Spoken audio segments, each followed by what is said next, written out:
اما بعد فاعوذ باللہ من الشیطان الرجیم وانزلنا من السماء ماء فاحیا به الارض بعد موتها۔ اللہ تعالیٰ کا شکر ہے، اس کا فضل ہے، اس کی توفیق ہے کہ سب کام ہو گیا، اور اس کے بعد اللہ کے ان بندوں کا شکر ہے جو اس کام میں شامل رہے۔ تو میں دو باتیں کروں گا، ایک اپنے سرگودا اور فیصل آباد کے آنے والے مہمانوں کے متعلق، اور ایک یہ چاہ گدڑ جو بستی ہے ہماری، اس کے باسیوں کے متعلق۔ یہ بستی تو آج ہے، یہ جو مٹی جس پہ ہم کھڑے ہیں یہ ڈالی نہیں گئی، یہ گھروں کا ملبہ ہے، مٹی ہے۔ یہ جو مکانوں کی قطار دیکھ رہے ہیں، یہاں ایک مکان ایسا بھی تھا جہاں ایک نئی دلہن کا سامان زمین میں دبا پڑا تھا، اور جہاں ہم کھڑے ہیں یہاں ایک ترپال پہ قرآن مجید اور احادیث کی کتابیں پڑھی تھیں، اور ان کو سکھا رہے تھے کہ ہمارا مدرسہ ٹوٹ گیا، ہمارے گھر بہہ گئے۔ اور یہ وہ بستی ہے جس میں آج تک میں نے بے پرد عورتیں نہیں دیکھی۔ سیلاب بھی آیا تو گھروں سے زیادہ، مکانوں سے زیادہ اتنا ٹاٹ مانگتے تھے، اتنا کپڑا مانگتے تھے کہ ہم چار دیواری کر لیں اور اپنی عورتوں کو پردے میں رکھ لیں۔ جس بستی میں حافظ بھی ہیں، عالم بھی ہیں، نیکی کرنے والے بھی ہیں، اللہ نے صلہ دے دیا۔ اس بستی میں ہم تاخیر سے آئے تھے، آمدانی میں تو پہلے دن آگے، سامنے والی بستی میں یہاں آنے میں تاخیر ہوئی۔ سبب یہ ہے کہ اس میں آنے کا کوئی رستہ نہیں تھا۔ ابھی جس طرح رمضان صاحب نے بات کی کہ میرے پاؤں میں آج بھی وہ پتھروں کا احساس موجود ہے کہ پتھر ڈالے تھے، یہاں پہ پانی کی گزرگاہ تھی، اور ان پتھروں پہ پاؤں رکھ کے آتے تھے، اور اتنا پانی تھا جب ہم آئے تھے تو وہ پتھروں پہ پاؤں جمتا نہیں تھا۔ حافظ محمد سعید صاحب ہمارے امیر، انہوں نے اپنی اہلیہ کو بھیجا کہ جاؤ جا کے عورتوں کے درد محسوس کرو، ان سے جا کے ملو۔ وہ ٹرکوں کا سامان لے کے آئیں اور مجھے کہنے لگی کہ ہم نے اس بستی میں جانا ہے۔ تو میں نے کہا آپا جی آپ جا نہیں سکیں گی، اس سے آگے کا رستہ نہیں ہے۔ تو ہم یہ باہر جہاں گندم کے ڈھیر تھے یہاں پہ ان کو بلایا اور سامان تقسیم کیا۔ لمبی باتیں میں نہیں کرنا چاہتا، اس چاہ گدڑ والی کا ایک ایک منظر میرے سامنے ہے، ملبہ، گارا، بارش، بے بسی، مگر وہ اللہ ہے۔ میں نے آپ کے سامنے قرآن کے آیت کا حصہ پڑھا۔ قرآن ترجمہ کرنے سے سمجھ نہیں آتا، قرآن عمل کرنے سے سمجھ آتا ہے۔ ہم جہاد کے لوگ ہیں، جہاد کی آیتیں بڑے لوگوں نے پڑھی، مگر اس کی سمجھ انہیں آئی جنہوں نے جہاد کیا۔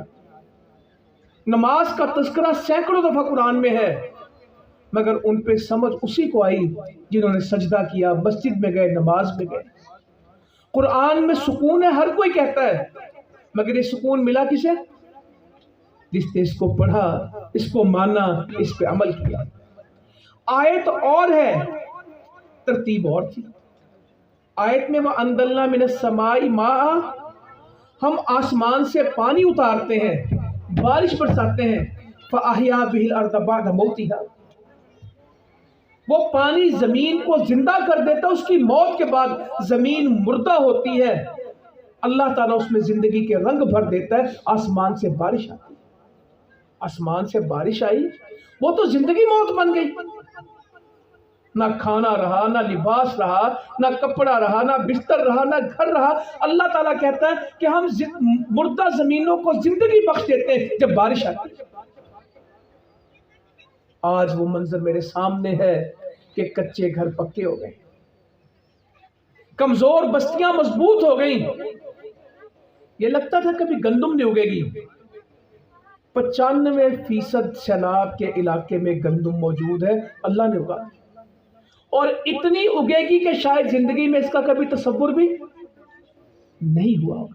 ہم نے زلزلے دیکھے، بڑی بڑی تباہیاں۔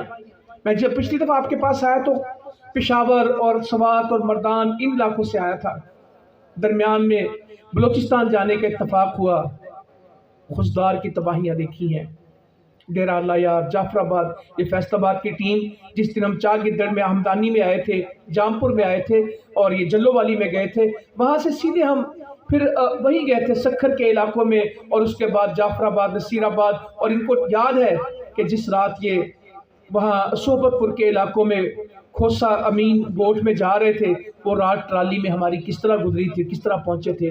2 आदमी पैदल चलते थे तो ट्राली को रास्ता बताते थे, हमने किस तरह जाना है, ये मंजर था। तो माशाल्लाह आज वहाँ घर बन रहे हैं, जिस तरह यहाँ बन रहे हैं, वहाँ पे भी प्रोग्राम करके आए। तो उससे पहले गिलगित स्कर्दू में गया, उससे पिछले हफ्ते में, वहाँ घर डूबे नहीं हैं, वहाँ पानी ने कुछ नहीं डुबोया। पत्थर आए हैं, बड़ी बड़ी स्लाइड आई हैं, कोई ये बता नहीं सकता कि यहाँ कोई गांव का निशान होगा।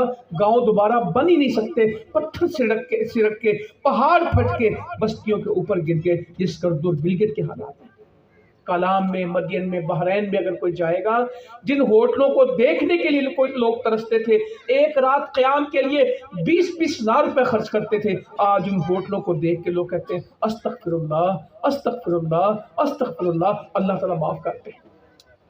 जो होटल कभी ख्वाब हुआ करते थे, आज इबरत बन गए।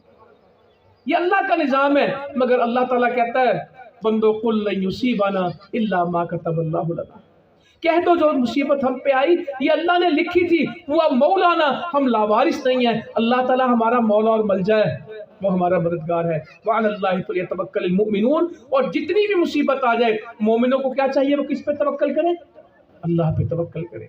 जिन्होंने अल्लाह पे भरोसा किया, अल्लाह की आई हुई इस आजमाइश के ऊपर सब्र किया, वो इंशाअल्लाह इसका फल पाएंगे और पा रहे हैं। तो मैं यही कहूँगा, फैसलाबाद के भाइयों से मैं बात करना चाहता हूँ, सरगोदा के भाइयों से शुक्र करना है। ये तो हमने आम घर बनाए हैं, अपने भाइयों के घर बनाए हैं। इब्राहीम अलैहिस्सलाम ने दुनिया का सबसे कीमती घर बनाया। अल्लाह ने हुक्म दिया कि मेरा घर तामीर करो। उस सहरा में बैतुल्लाह बना दिया। बेटा पत्थर पकड़ाता था, बाप पत्थर लगाता था। पत्थर ढूंढने के लिए गए तो आते जन्नत का पत्थर लगा हुआ था। मकाम इब्राहीम है, जिसके ऊपर इब्राहीम अलैहिस्सलाम खड़े हुए पत्थर, उसके पाँव, उनके पाँव के निशान आज भी मौजूद हैं। अल्लाह ताला कहता है वत्तखिदू मिन मकाम इब्राहीम मुसल्ला, इब्राहीम के वो खड़े होने की जगह को नमाज की जगह बना लो। तो मैं जो बात कहना चाहता हूँ इन आए हुए मेहमानों को, मेरे सैयदना इब्राहीम अलैहिस्सलाम नबियों के बाप ने जो बात की, तौहीद और दावत के इमाम ने जो बात की, घर बना के अल्लाह का घर, ये तो बहुत मामूली उस घर के मुकाबले में। रब्बाना तक़ब्बल मिन्ना इन्नका अंतस समीउल अलीम वतुब अलैना इन्नका अंतत तव्वाबुर रहीम। आज हम भी यही बात कहेंगे, ऐ अल्लाह जो किया तो इसको कबूल कर ले, तू सुनने और जानने वाला है। ऐ अल्लाह इस करने में हमसे गलतियां बड़ी हुई, ऐ अल्लाह तो हमें माफ़ कर दे, तू माफ़ करने वाला है, तौबा कबूल करने वाला है। वही लफ्ज़ कहेंगे, जो किया अल्लाह के लिए किया, जो तौफीक दी अल्लाह ने दी, हमारा इसमें कुछ नहीं। मेरे नबी सल्लल्लाहु अलैहि वसल्लम मक्का फतह कर रहे थे, आज भी हज और उम्रे वाले सफ़ा मरवा पे पढ़ते हैं। बड़ा अच्छा वक्त था, मक्का फतह हुआ, जो घर छीने थे दोबारा मिले, जो बस्ती छीनी गई थी, जिस बस्ती के लोग मिटाना चाहते थे, जहां रात को हिजरत करके निकले थे, जब मिला ये नहीं कहा मैंने मुझे मिला, कहा ला इलाहा इल्लल्लाहु वहदा, कोई माबूद नहीं सिवाय एक अल्लाह के, व अनजज़ा वादा, उसने अपने वादे पूरे किए, व नसरा अब्दा, उसने अपने बंदे की मदद की, व हज़मल अहज़ाब वहदा, उस अकेले ने लश्करों को शिकस्त दी। कहीं ये नहीं कहा मैंने किया, कहा जो कुछ किया मेरे रब ने किया। अल्लाह ताला अमल की तौफीक दे। जिन मेरे भाइयों ने इस काम के अंदर हिस्सा लिया, मैं दोबारा से उनके लिए शुक्रगुजार हूँ, दुआ गो हूँ। अल्लाह ताला उनके रिस्क में बरकत अता फरमाए, उनकी मुश्किलात को आसान कर दे, जिन्होंने अपने भाइयों की मुश्किलात को आसान किया। अल्लाह ताला हर तंगी से, तकलीफ से उनको दूर कर दे। अल्लाह ताला हमारे बीमारों को शिफा दे दे। जिन्होंने ये माल अल्लाह के लिए खर्च किया, अल्लाह ताला उनके माल में बरकत दे, औलाद में बरकत दे, रिस्क में बरकत दे दे। जिन्होंने अपने भाइयों का एहसास किया, अल्लाह ताला कभी उनको करीब गमों को ना आने दे। जिन्होंने दुनिया की तकलीफें दूर की, अल्लाह ताला उनकी आखिरत की तकलीफें दूर कर दे। ये दुनिया के घर बनाए, अल्लाह ताला तो उनके लिए जन्नत के महल बना दे। जज़ाकुमुल्लाह खैरा, वमा अलैना इल्लल बलाग।